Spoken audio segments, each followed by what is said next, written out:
Hello there, my name is Andrea Gaughan and this is my knitting podcast. This is a new-ish knitting podcast, which just means that I started podcasting last year, but I was doing a monthly schedule and I'm going to switch to a weekly schedule. And if you've checked in with any of my podcasts before, you probably realize that I have new filming equipment and I have an actual DSLR camera to film with now, as opposed to the iPhone I was using before. So hopefully the quality of the videos should be much nicer. I am just still totally a noob about all this stuff, so I'm gonna have to still try to refine my sound and lighting and everything over time, but the video quality should be much higher now, so it's a good step in the right direction. So I am going to try to be putting this podcast out weekly now and keep the episodes a bit shorter than what I was doing when I was doing a monthly podcast.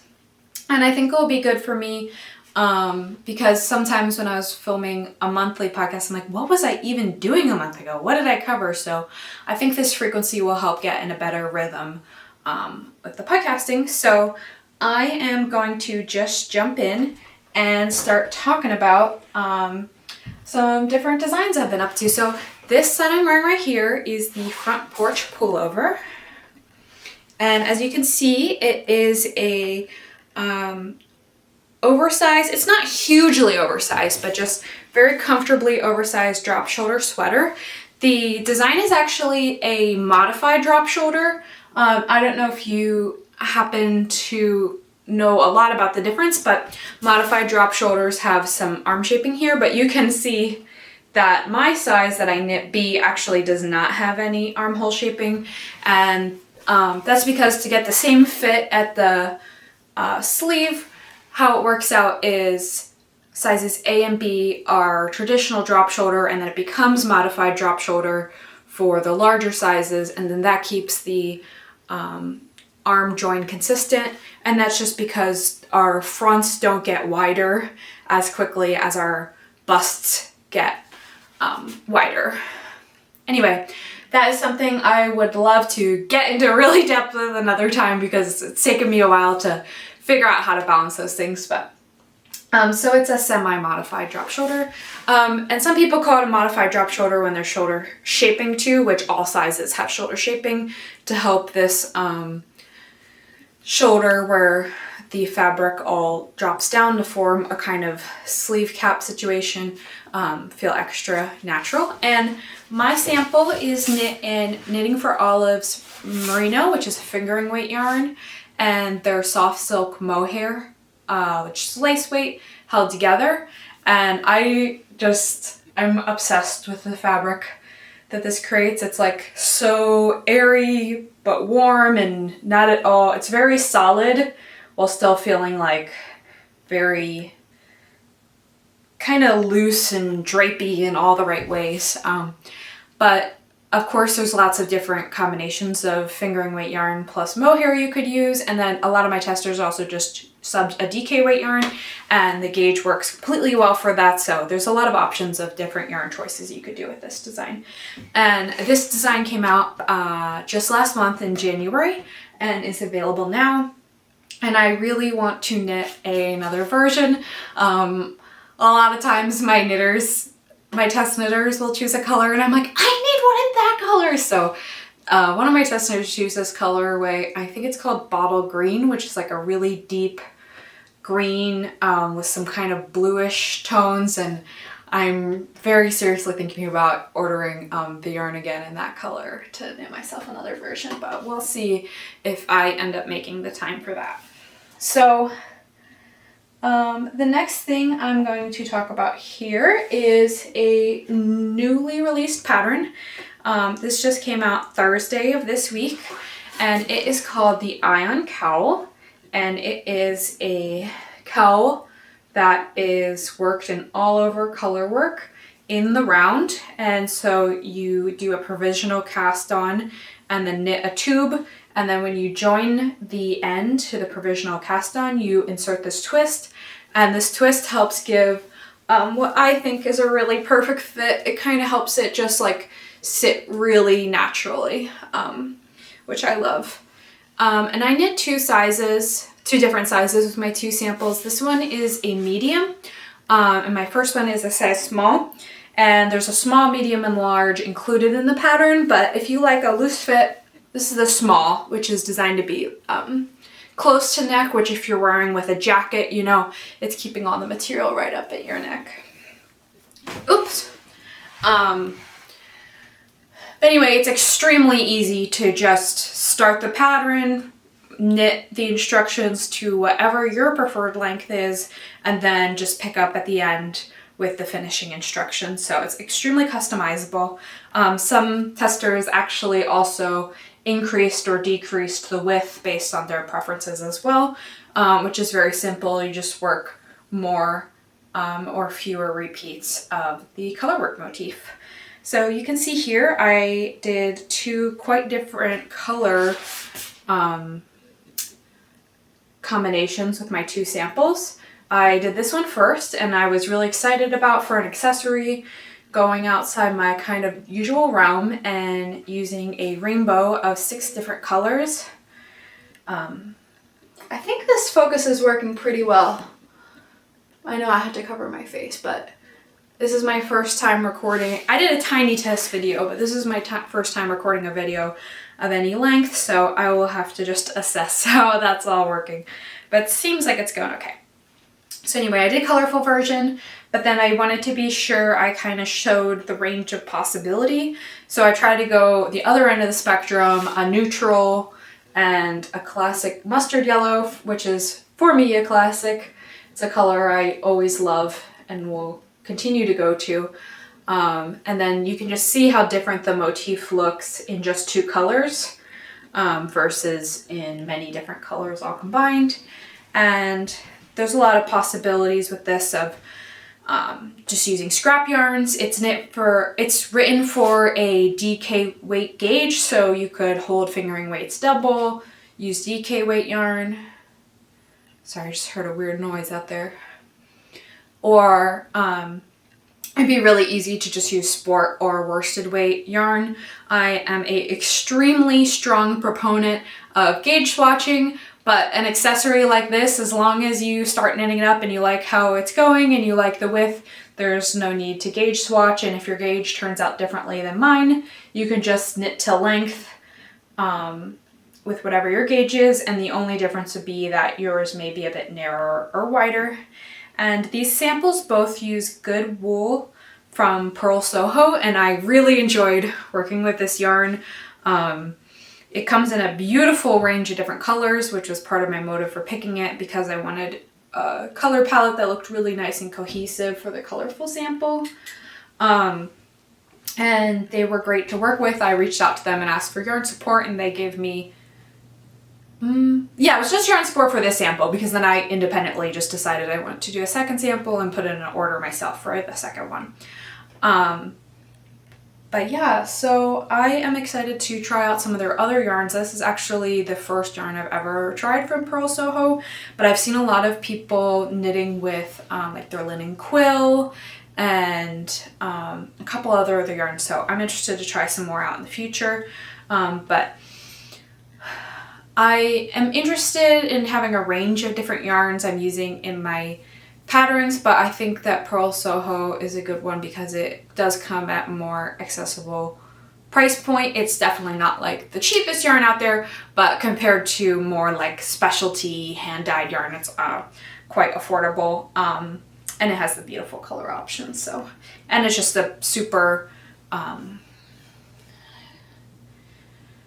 I feel like I really want to work on my vocabulary of describing yarns, because I feel like I just have the same couple words I come back to, like rustic, squishy, soft, but I feel like I am lacking more rounded vocabulary of yarns to use to describe it. So this is super soft in a way that it is extremely comfortable for wearing next to skin on the neck, but it's not like that ultra fine merino soft where it's just like completely smooth. It has a little bit of fuzziness to it that The best thing I want to say is it feels a little rustic, but I don't think that's really the right word. It kind of has a little bit more like grip to it, but while still being extremely soft. And that is a quality I really like in yarns. I really value softness and how it feels, but I don't always love when a yarn is like so smooth that it doesn't have, it might be soft, but it's almost because like it doesn't feel like anything. Let me know if you guys have any idea what I'm talking about. I feel like this is a quality I really like in yarns, this like soft but not smooth. But it doesn't necessarily have to mean it's super fuzzy either. If you guys have some better word suggestions, please let me know, or let me know how you guys decide or think about talking about yarn, because I feel like that's such a huge thing when I'm sharing pictures or videos online, trying to describe how it feels, because you can't actually know that fully from just looking at it. So I gotta get working on figuring out how to convey that the best possible way. So last thing I want to say about that is it was just released, and if you're watching this video as it's coming out, the release period is still happening, which means that if you are already a newsletter subscriber or if you join my newsletter now, you get 20% off the pattern. And that is something I do for all my new releases. It used to be 15%, but I did up to 20. I feel like that sounds like a nice round number.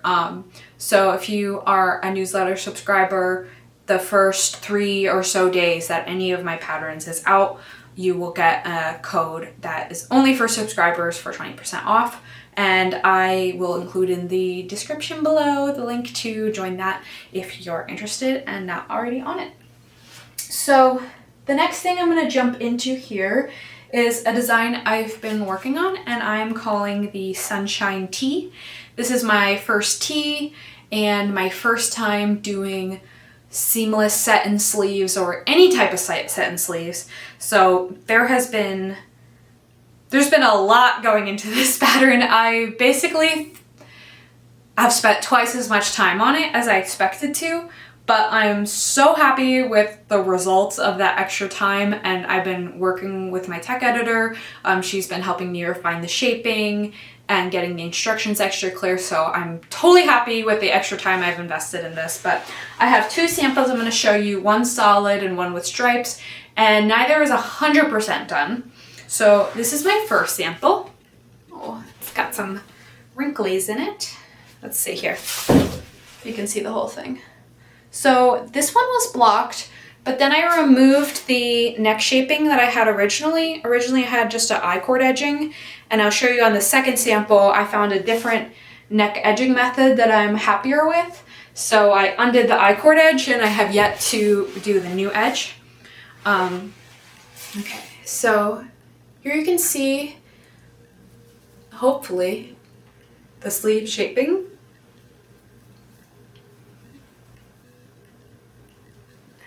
And here in the back you can see the shoulder shaping and how that goes into the sleeve.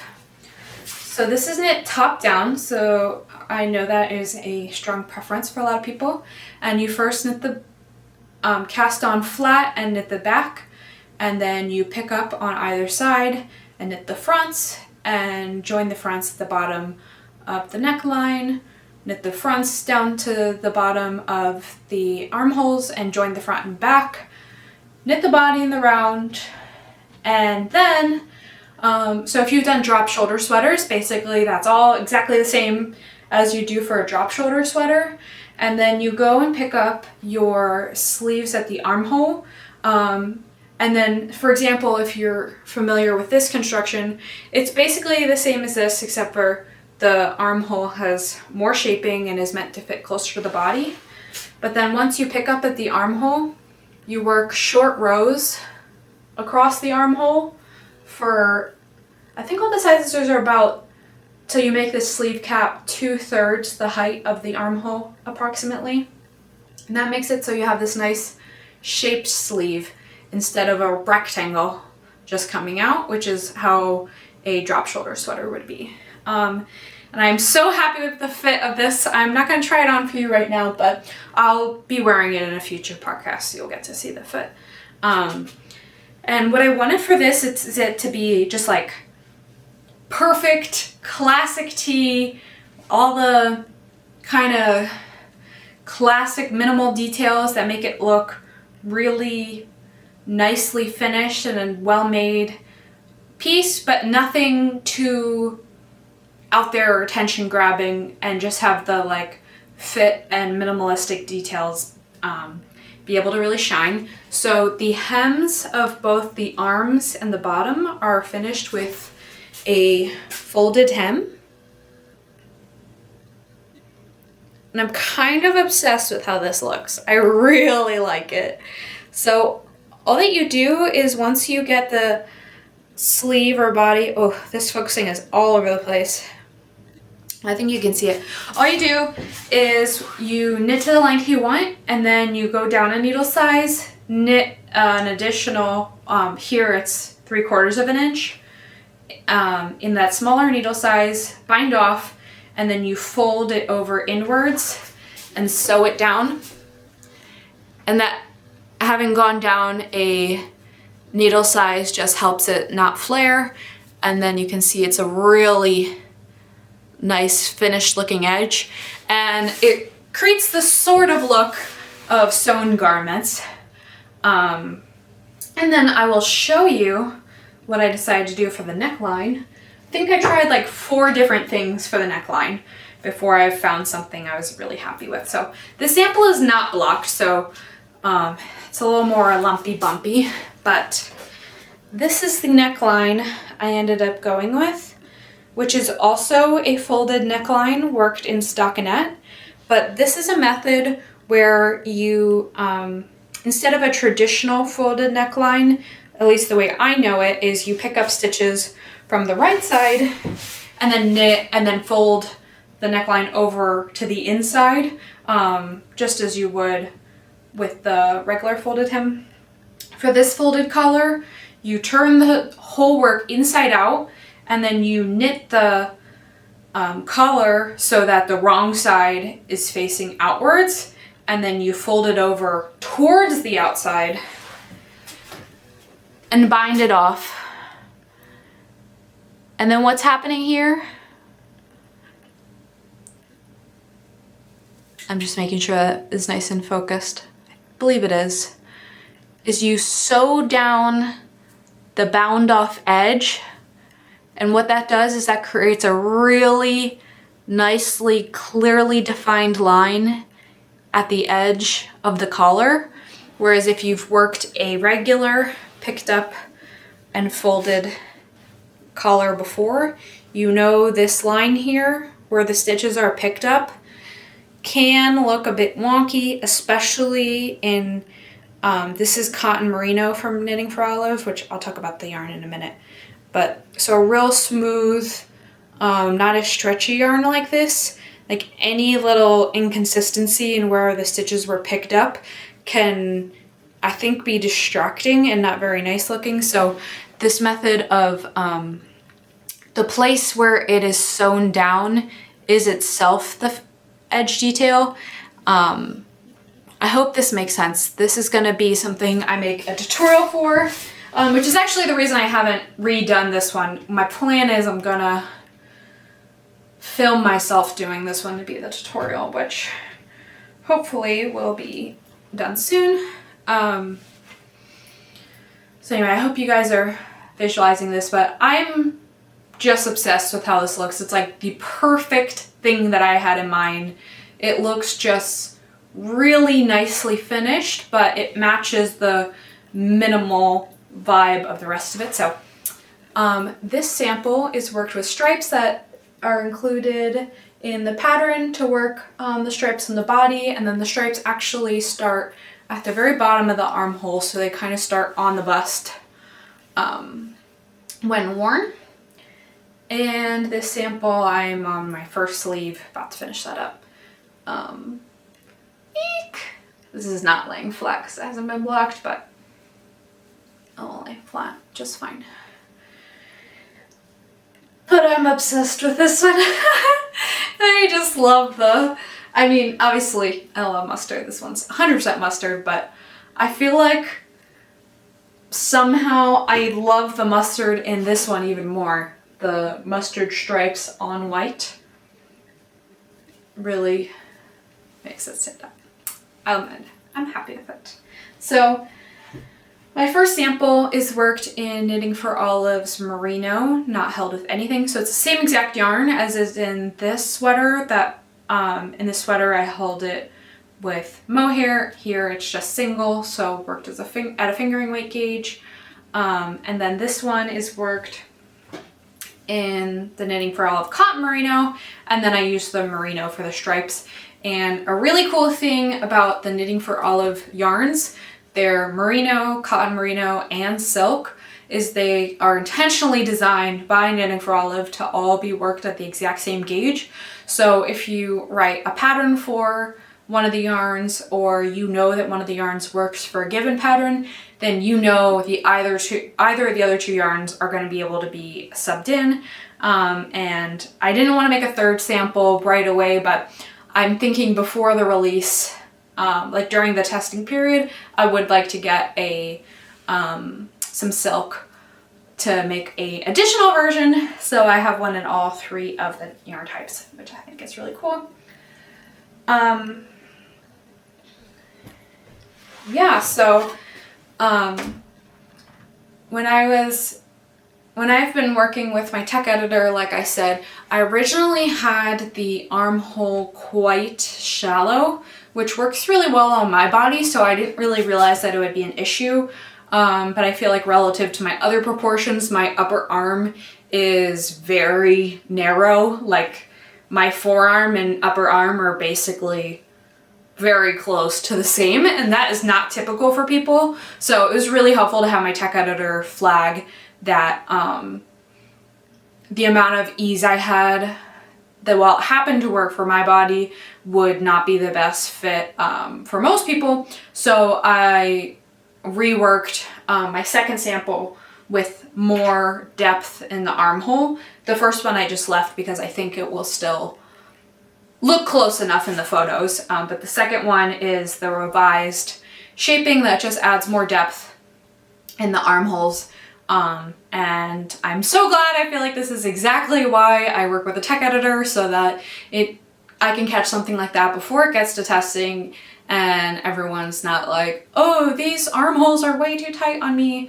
And a lot of stuff is kind of like that because while I am working with a size chart, I'm ultimately figuring out what are the fits that I like, and that sometimes can be dependent on just how my body is. Like I fit pretty well into the size B of the size chart I have, but there are some proportions, like my upper arm, I think is actually more like a size A. So if I was gonna really try to, you know, get the most perfect fit ever, I might wanna work some of the measurements for size B and some with size A, but they're really close enough that I think just working a full size B and having the arm be a tiny bit looser than I would maybe choose for myself is totally fine with me. And then I didn't even mention yet, this design is my first time I am ever including bust darts into a pattern. Most of my patterns for sweaters have a more loose fit, and I know that bust darts are also something that people can, you know, figure out their ideal way for themselves, but my tech editor has also worked with me to make sure I have bust darts in the pattern that will fit people well. And so how that works is after the body's joined in the round, short rows are worked across the front to add an extra trapezoid of fabric here. And it will make it so that the front hem, the distance from the top of the sweater to the bottom of the hem is longer in the front than in the back. And if you have a body with a large bust relative to your frame, where the material is going over a longer distance in the front than in the back, that will help the hem sit more flat. And there's instructions in the pattern about how to decide whether you need them or at a cup size, but I don't need bust darts in mine, but I did work a little sample of the instructions in my striped one, and then I just undid it afterwards just to make sure everything was clear to understand and worked out how I intended. And I took a quick photo of how it looked to include in the pattern so people just have an idea of how it looks. And I am thrilled with how this podcast is going so far because my camera has not died, so hopefully I'm not jinxing that, but I had no idea how long my camera would last on one battery. But we're doing good, and I am close to wrapping everything up here.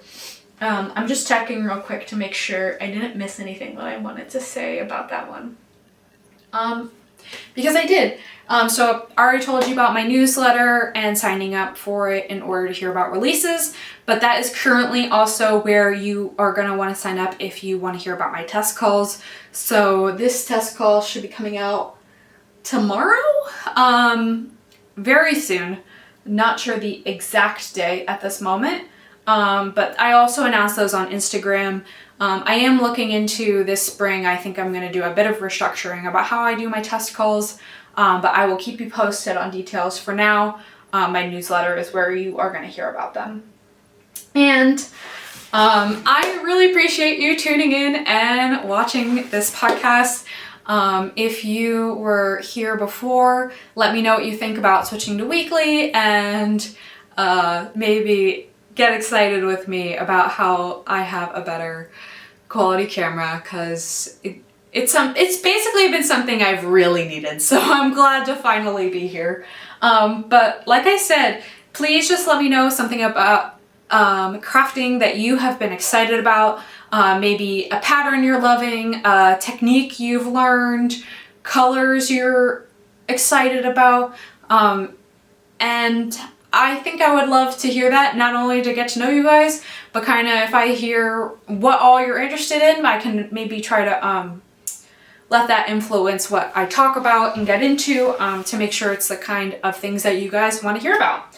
And if you enjoyed watching this and want to hear about future episodes when they come out, be sure to subscribe, little subscribe button right there. And then once you subscribe, there's a little bell, and if you click on the bell, you can do your notification preferences. And if you sign up to, I just think it says notify all, that way you'll get an actual notification when I publish an episode. And so make sure you do that if you don't want to miss any future episodes. And so thank you so much for spending some time with me here. I look forward to coming back to you weekly and keeping you up to date on what I am up to in the world of knitting. All right, happy knitting, everyone. Bye.